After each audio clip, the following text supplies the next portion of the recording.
மகாபாரதத்தில் கர்ணன் உயிர் துறக்கும் அந்த நிலையிலும் அவரிடம் ஒரு அந்தணர் யாசகம் கேட்கிறார். அவர் வேற யாரும் இல்லை, கிருஷ்ணர். உடனே கர்ணன் தனது தங்க பல்லை உடைத்து அதனை அவருக்கு யாசகமாக கொடுக்கிறார்.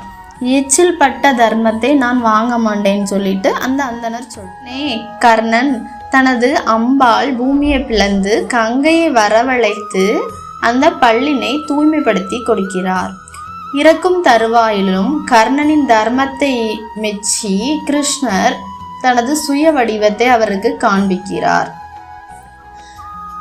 கர்ணன் தனது கையை காட்டி, ஏன் கிருஷ்ணா என் கை எப்போதும் செவப்பாவே இருக்கு அப்படின்னு கேட்குறாரு. அதுக்கு கிருஷ்ணரோ, உனது கை கொடுத்து கொடுத்து செவந்துச்சு அப்படின்னு சொல்றாரு. இன்றளவும் கர்ணனின் பெருமை நிலை பெற்று நிற்கிறது.